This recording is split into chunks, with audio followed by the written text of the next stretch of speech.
begin. And I'd like to thank you guys for coming out again for the third week. You guys have been a great crowd. You guys have been extremely attentive, and I just have to say it's been a pleasure to teach you guys and to discuss this very important theological topic with all of you. So right now we're in the third week of the third week of Advent. So I know you guys will be psyched about Christmas. I know.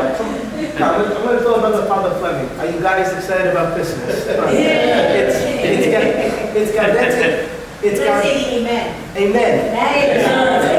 It's Gaudete Sunday. I want you guys to be really joyous. And that actually, after this lecture, I'm going to give you something to be joyous about, because again, the entire purpose of these lectures is to, as you all know, to use various things in the liturgy to examine different elements of the nature and the identity of Jesus. And so, the reason why we're happy, the reason why we're joyous during the Advent season is because, we're welcoming our Savior, Jesus Christ. But again, what does it mean to welcome Jesus into our hearts as our Savior? There was actually, it's a phrase I've heard many people say before: you can't love what you don't know. And basically, in the traditional Catholic view, love is defined as the desire for some good. So when there's something good and you desire it, that is what love is. But again, love includes the mind and the will. So basically, you first have to be aware that something exists, and you have to basically be aware that there's some good in it that is worth desiring. So it starts off with the mind, and then once we're aware that some good exists out there in the ether, the will is then moved to desire. So you can't desire Christ unless you first understand Christ. So in the antiphon that we're actually going to be reflecting upon today, we're only going to be doing one. That's because, again, it's, there's 7 antiphons. Yeah, we just, it's not that bad. Yeah,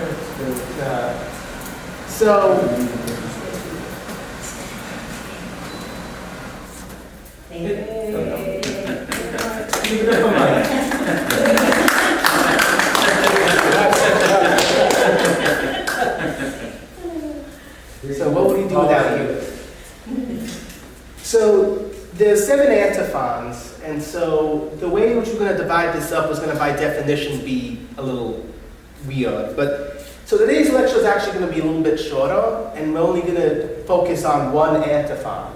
But the antiphon for today is known in Latin as the O Oriens, which means O morning star, or O sun. Now, this is the antiphon as it sounds in its chanted form.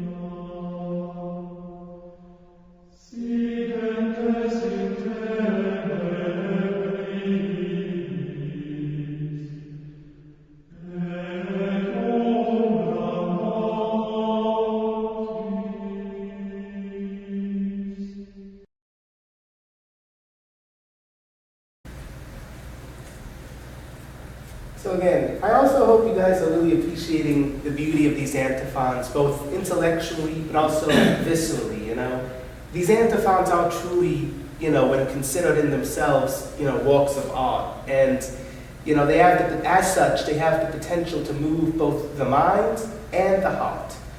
And so now that you hopefully are being moved viscerally, by these antiphons, it's now time to analyze the meaning of this antiphon. So for those of you who aren't in the Fraternal Society of St. Peter or living in ancient Rome, the lyrics to this antiphon are, in English, O morning star, splendor of eternal light and sun of righteousness, come and enlighten those who dwell in darkness and the shadow of death, unquote. So now, there isn't one specific verse on which this antiphon is based. There's actually a few. And the first one, the most indirect one, is the book of the prophet Zechariah, chapter 3, verse 8. So you look at Zechariah 3:8. And again, when I read this verse to you, you guys are going to be like, wait, like this antiphon doesn't, this biblical verse doesn't sound like it's connected to the antiphon at all. Like, you know, so you're going to have to bear with me. So there's some weird translation stuff involved. But the specific verse is, quote, Hear, O Joshua, high priest, you and your associates who sit before you, for they are signs of things to come. I will surely bring my servant the branch, unquote. So what does all of this mean? Well, remember, I've said this before, the two most important rules of interpreting the Bible for Catholics and for all Christians. The first is context is everything. So we have to step back a couple of steps and say, what is like the immediate context that Zechariah is responding to? So first, he speaks about a figure named Joshua the high priest. Now, Joshua is not to be confused with another figure also named Joshua, who was actually a prophet from earlier on in the Old Testament. Now, maybe, and actually I know a lot of you have heard the term high priest before, used in the Bible, but like, what does that have, like, what was the importance of the high priest? Well, back in ancient Israel, you saw King Solomon's temple. King Solomon's temple was the most important place of worship in ancient Israel. It was actually the only place at which sacrifices could be made. Also, at least all Jewish men were obliged to make pilgrimages to the temple at least once in their life, 3 times every single, well, actually I almost confused them with the Hajj, but they had to go every single year, at least 3 times a year, once at Passover, once at Passover, and another, I believe it was around the Jewish New Year.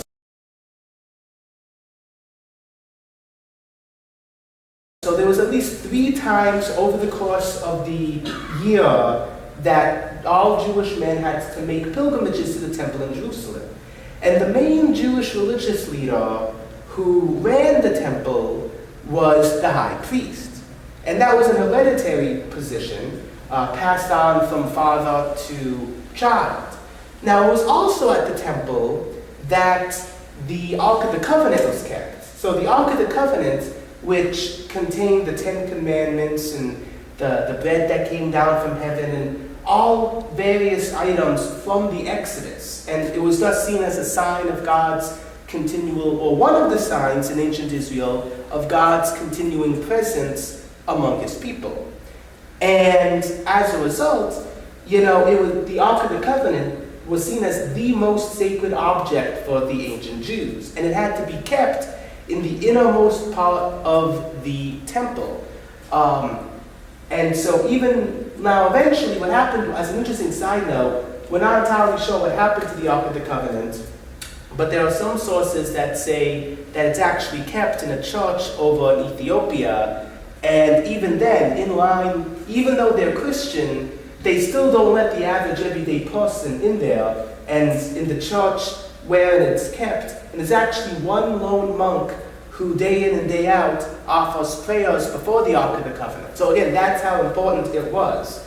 The innermost part of the temple, the Holy of Holies, where the Ark of the Covenant was kept, only the high priest was allowed in there. That's why, for example, how many people here have been to like a Greek Catholic church, a Byzantine Catholic church? So at least one of you have. In a Byzantine or in a Byzantine Rite Catholic or Eastern Orthodox church, they'll actually have like this giant wall, you know, and it's not like in a Latin Rite church where they have, you know, like everyone can see the, you know, the altar. The altar is cut off by this large wall, and it's literally called an iconostasis, which means a wall of icons. And only the priests and deacons are allowed back there. And again, that is actually based on symbolism that goes back to the temple. So as a result, the temple and the high priest were no laughing matter. Like, you know, that they were actually, essentially, the high priest was had vaguely the same importance as the Pope in modern day Catholicism. And the temple was their St. Peter's Basilica. That's kind of a little bit of an oversimplification, but that's the level of importance that it had in ancient Israel. So as a result, now that you know the context, you can kind of get in a little bit more focus. And at the time in which the prophet Zechariah lived, what ended up happening was, and again, this was around the 6th century BC, so at that time, you saw the Babylonian invasion of Iraq. So the Babylonians, and again, in Iraq, there were several major empires based in Iraq. One that we've talked about a lot was the Assyrians, but there was also the Akkadians, the Babylonians. Then the Babylonians would collapse and then, you know, re-emerge, so the Neo-Babylonian Empire. So Iraq was really a hotbed for political activity back in ancient times. But in the 6th century BC, the Babylonians invaded they invaded the Holy Land, but they also invaded large chunks of the Middle East. And when they did so, basically they forced the Jews, not all of them, but many of the inhabitants of ancient Israel, to leave and to go to Babylon. And only a small number of Israelites were left in their homeland to basically walk the land. This was known as the Babylonian exile. Then about roughly a half a century later, so this was, the Babylonian exile started in the 580s BC. The Babylonian exile came to an end around the 530s BC. Around that time, you saw right next door to Babylon, the Persian Empire. And the Persian Empire, when they invaded Babylon, they just completely decimated it, and they became sort of the new superpower in the Middle East. But they had a policy of, you know, any conquered people taken over by the Babylonians, if they had been displaced from their original homeland, were allowed to return. So while you saw a lot of Jews remaining in Babylon, even to this day, you see Jews living in Babylon who are descended from the Babylonian exile. You know, and they're known as Mizrahi Jews. Again, not all Mizrahi Jews fall into that category, but there is a large percentage of Middle Eastern Jews who are Jews who have been living in the Middle East since the time of the Babylonian exile. But many of them returned to their homeland. And when they returned to their homeland, what they began to do was they began to sort of rebuild. They began to sort of pick up where they left off. And one of the things they did was they tried to rebuild the temple. You see, the temple had been destroyed by the Babylonians. That's why when you look at biblical history, they'll talk about the first temple, the second temple, those are like those are sort of seen as emblematic of the different phases of Jewish history. Because the first temple was built in the 1000s by Solomon. The second temple was built after the Babylonian exile. So now the thing is, if they were going to rebuild the temple, they needed to appoint someone to run the temple. They needed to find someone who met all of the biblical qualifications for the high priesthood. So, and one of those people, actually the guy who was chosen, was a guy by the name of Joshua. Now, in Zechariah chapter 3, the prophet Zechariah has a vision concerning Joshua. And he sees Joshua standing in heaven before God, with an angel on one hand and the devil on the other. And the angel eventually rebukes the devil and eventually proclaims to Joshua that all of his sins have been forgiven and he is now made worthy to assume the role of high priest. Then, not only that, but the prophet Zechariah sees Joshua wearing all tattered clothes. And an angel then gives him new clothes of a priestly nature. And now that, all of that is mentioned up until verse 7 of the book of the prophet Zechariah, chapter 3. But then, and so verse 7 more specifically says, quote, "Thus says the Lord of hosts, if you walk in my ways and carry out my charge, you will administer my house and watch over my courts, and I will give you access to those standing here," unquote. So basically, this heavenly mystical experience that the prophet Zechariah has culminates in God saying to Joshua, if you are loyal to me, if you obey my commands, I will bless you and give you the authority of high priest. So that's chapter 7, verse 7 rather. But then, verse 8 is the verse that I began with. So verse 8 is, again, quote, "Hear, O Joshua, high priest, you and your associates who sit before you, for they are signs of things to come. I will surely bring my servant the branch," unquote. So you see, it then switches, and the emphasis stops being on Joshua and starts being on the one who God calls my servant the branch. Now, if y'all remember from my lecture last week, root or sprout or branch themed imagery in the Bible is oftentimes taken as a symbol for the Davidic line, for the kings of Israel. So the meaning of this verse is actually twofold. So one, God is promising to Israel that he will reestablish the high priesthood. But also, he is promising to reestablish the kingship of David, the Davidic line. Those in ancient Israel were the two most important institutions, the king and the high priest. Because the high priest led the people spiritually, and the king led people temporally, legally, politically. And so basically these two institutions were responsible for unity and stability in ancient Israel.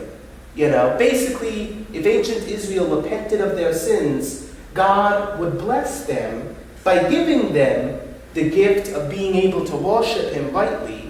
Because based on the nature of God, if God exists, isn't he deserving of worship? Right? Yeah.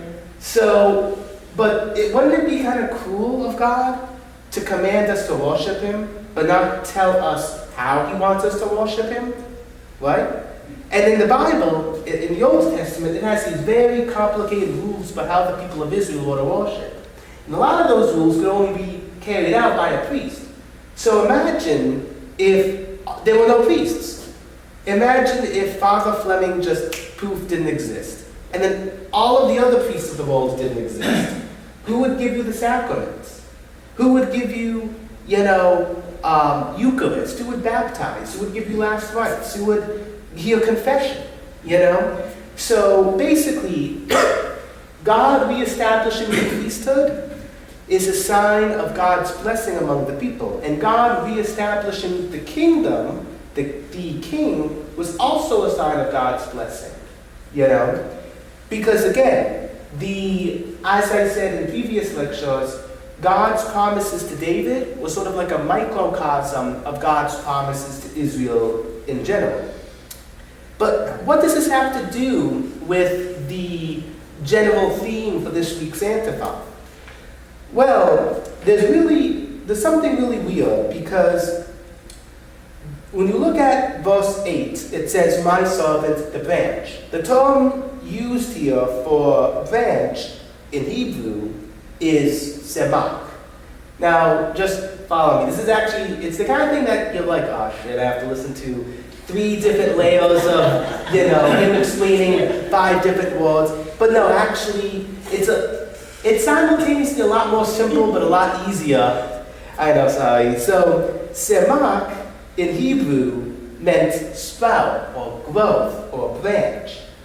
And again, this is that general imagery of, the Davidic line, the sprout of the root of Jesse. Think about all of that kind of imagery. Yet, in the Greek translation, it translates it completely different. It says, my servant, the morning star.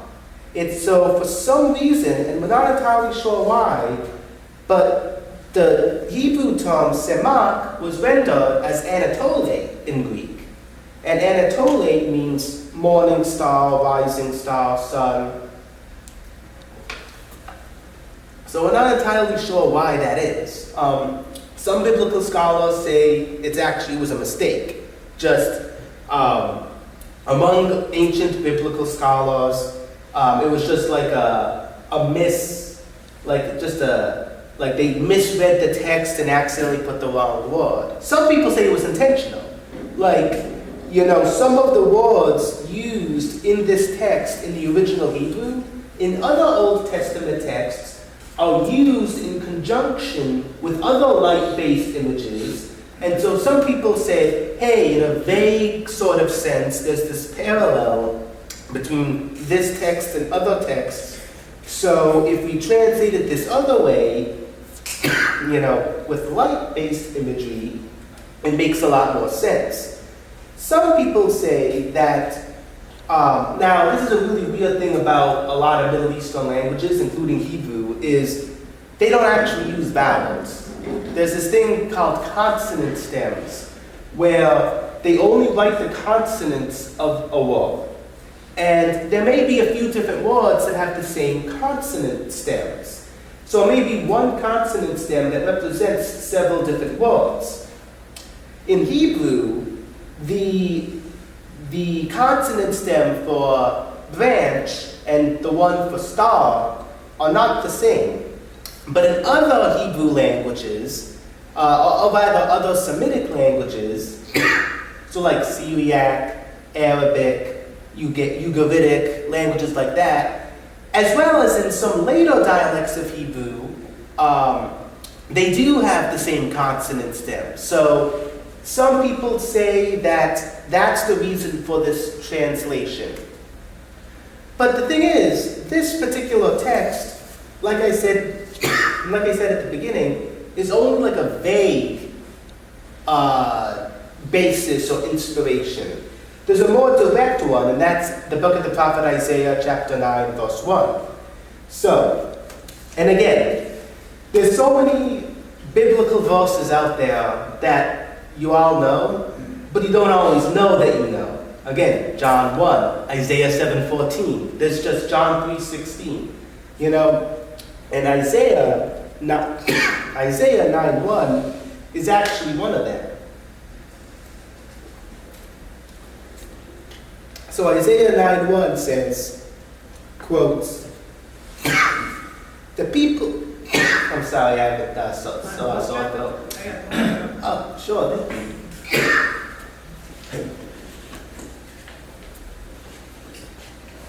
I said this late ago. Oh, thank you.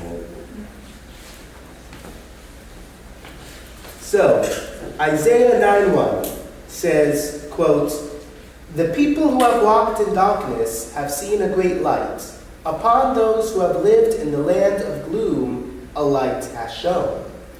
Unquote. So this is probably a more direct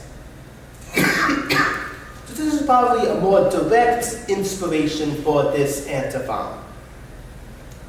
So again, context. Isaiah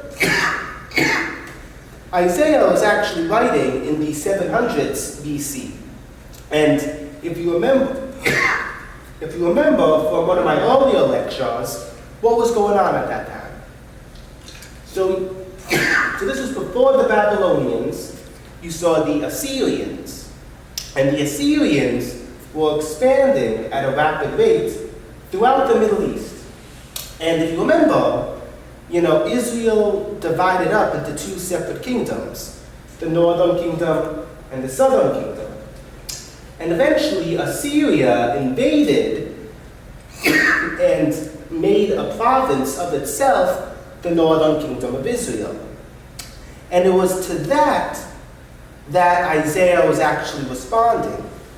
So if you actually go to the end of Isaiah chapter 8, more specifically Isaiah 8:23, it says, quote, "There is no gloom where there had been distress.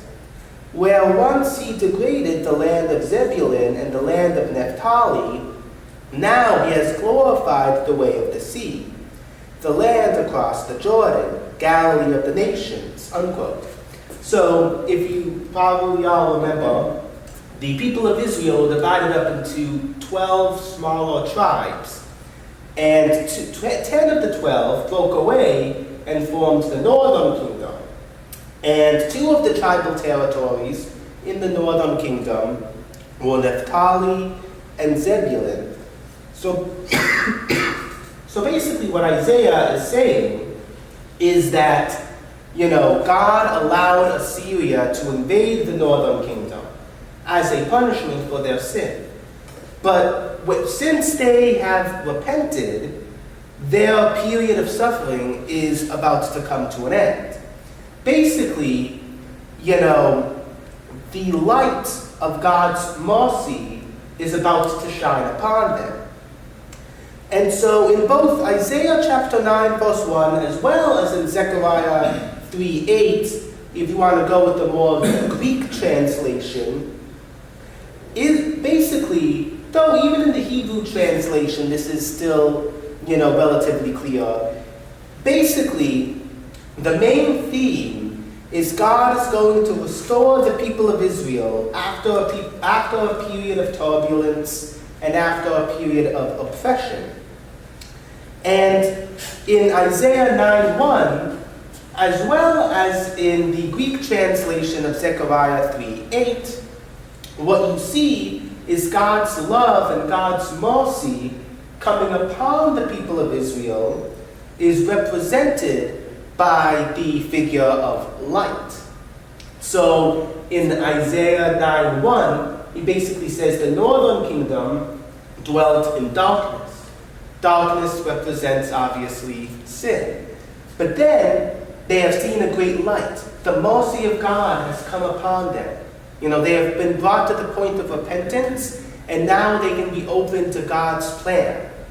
If you accept the Greek translation, or at least one thing that can be learned from the Greek translation of Zechariah 3:8 is the restoration of the Davidic line is represented as light.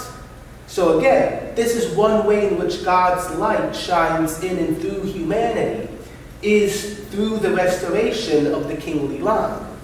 Now, it's important to remember. Now, what are the 2 rules of Catholic biblical scholarship? One of them is obviously context is everything. But what's the second rule, if you all remember? Yes. Keep Christ centered. Yes. So basically, Jesus is at the center of God's revelation. Everything in the Bible points towards Jesus. Jesus fulfilled everything that came before him. So how do any of these verses point towards Jesus? Well, just as in the Old Testament, the highest authority for the covenant people was obviously the king, after Jesus, the highest authority for the covenant people is Jesus. So Jesus And again, you have to think about the radicalness of this claim, because humanity, through sin, was separated from God. And there's all different ways in which, or effects of this separation. One of them is death. So obvious, both spiritual death, but also even literal death. Because if God is the source of our being and existence, and by sin we turn away from God, by sin we're turning away from the source of our being and existence. But again, darkness or darkness-related imagery is often associated with death. So remember the valley of death and that sort of imagery. But also, you think about light and darkness in terms of truth. So when we separate ourselves from God through sin, our vision of God becomes warped. We don't know God as well as we should. But that's the thing. Once, we can corrupt our own being by our own power. We can turn from God by our own power alone. But by our own power alone, we can't turn towards God. So God needs to come down to our level. And one way in which he does that is by taking the light of his goodness and directly shining it onto the human condition. So, and again, there were two biblical verses, the notion of the king of the restored covenant also being a light. Because again, people say, oh, well, maybe the Greek isn't as accurate as the original Hebrew, and but from a purely doctrinal perspective, why not affirm the implications of both translations of Zechariah 8? So the king is also a light, insofar as the king is Jesus. So again, he is the light of our minds. He is the light of our hearts. You look at Isaiah chapter 9, verse 1. What we celebrate in Christmas is a light shining upon the darkness of the human condition. And again, light-based imagery is applied to the Messiah in even more direct ways in other parts of the Old Testament. So you see, for example, Deuteronomy 24:27, which says, quote, and again, just for context, this was during the Exodus, so the Jews were actively trying to, they had already left Egypt, but they were traveling in the desert, going to the Holy Land, and during this time, God raised up a prophet named Balaam, who said, quote, I see him, though not now. I observe him, though not near.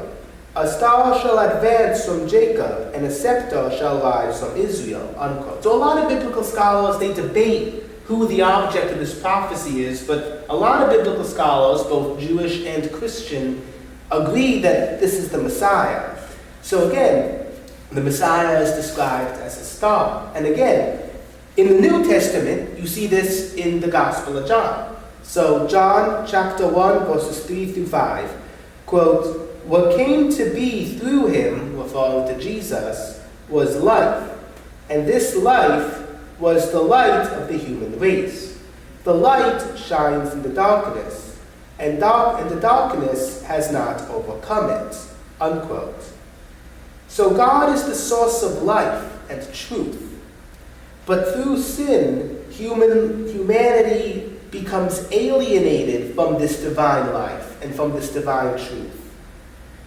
Thus, the Oriens says that humans currently dwell in the darkness and shadow of death. Yet Jesus takes the divine and otherwise transcendent reality and makes it directly present to us. And that's the reason why the Antiphons says, O morning star, splendor of the eternal light and sun of righteousness, come and enlighten those who dwell in the darkness and shadow of death. We are freed from the darkness of death because the divine light shines directly upon us through Jesus. And so ultimately, I'm just going to end with this sort of brief meditation that, life is a perpetual battle between the forces of light and the forces of darkness.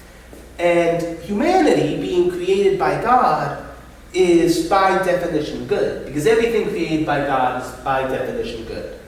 But because of sin, we are sort of caught in the crosshairs of this battle. So Jesus gives us an opportunity to be drawn out of our bondage to the darkness and to the light. And the main question to ask is, how open are we to this in our lives? So again, I just want to thank you for joining me today, and now I guess I'll just open the floor up to questions. So does anyone have any questions or comments or, yes? Early on, you mentioned the Ark of the Covenant and the Church of Ethiopia. Well, I missed, because the Ark of the Covenant has never been found, has it? So what happens is, there's some controversy surrounding that, because in Ethiopia, in the Ethiopian church, they don't let people into that one church. Like the Ethiopian Orthodox Church does not allow anyone except for the one monk. And I believe also, I'm not 100% sure if the head of the Ethiopian church is allowed in, but only that one monk is allowed in. And that's it.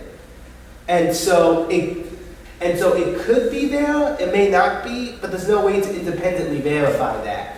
The story is that back in ancient times, there was a large number of Jews who, under the influence of one of King Solomon's sons, actually left the Holy Land and settled in Egypt. Not Egypt, but Ethiopia, because one of Solomon's wives was the Queen of Sheba in what is now Ethiopia. So way back, roughly 1,000 years before Jesus, there were Jews living in Ethiopia. And because of that, it was actually easy to convert them to Christianity in the 4th century BC, which means they're one of the few sub-Saharan African nations to have been converted to Christianity prior to European colonization. But apparently, King Solomon's son took with him the Ark of the Covenant, and brought it to Ethiopia, and because he didn't like the way the kingdom of Israel was being run. So he tried to create a mini Israel in Ethiopia. But again, like I said, whether or not it's actually there is a matter of debate, because no one except for that one monk is allowed into that church. Some stories say that it's not the real Ark of the Covenant, that it's just a replica. But that's actually an interesting question, and I would like to look into that more. But that's actually a good question. Are there any other questions, comments? Yes? I was just going to say, but with the new covenant, we do have the Ark of the Covenant, and she was assumed into heaven. Yes, and so that's actually a good point. I was actually talking about here the little box, yes. But it is true that the Ark of the Covenant was a symbol for, obviously, the Virgin Mary. So you saw the stuff that was the sign of God's presence among his people, but then you also saw the container of it. Likewise, Jesus, being God incarnate, is the definitive sign of God's presence among his people, and the Virgin Mary was the container of that. So she's called the new Ark of the Covenant. So the physical Ark of the Covenant, we don't know where it is. Obviously, if it's still around, it's obviously a sacred object and should be respected. But obviously for us as Christians, we believe that there's two parts of divine revelation. And the number one value in the Old Covenant is how it symbolically points towards the New Covenant. So the new Ark of the Covenant, or the Ark of the New Covenant, is obviously the Virgin Mary. And again, Mary also does play a big role in everything I'm saying too, because she was the vessel in which and through which Emmanuel, in which and through which the Lord, the divine wisdom, the eternal Son, the Son of righteousness, assumed a human form. And so she played a pivotal role in God's plan of salvation. And once you begin to understand that, you begin to see where the inner logic of, Catholic Marian devotion comes from. So again, that's actually a really good question, and it's kind of interesting how your question took an historical point and implicitly tied it back to the main Christological point of tonight. So again, thank you very much. Any other questions, comments? Again, I know there was some parts that tended to get a little bit in depth, but there was most of it was actually somewhat straightforward. So it's not like, for example, the lecture from 2 weeks ago where I spoke about the nature of divine wisdom, which is a little bit more philosophically, high level. So most of the antiphons actually get a little bit more straightforward, and but actually, since we are getting close to a week, we're actually just 8 days from Christmas, in both the pre-Vatican II and post-Vatican II liturgical texts, they're going to start singing the O antiphons. And so it'd be good if at this time you guys start following along. And, this will really, I hope now that you've been attending these lectures, I hope I've been able, if you decide to read the O antiphons, I hope that they really are that much more meaningful for you now that you kind of understand a little bit more of this biblical and theological background. So again, I'd just like to thank you again, and thank you all for coming out. Thank you. Thank you.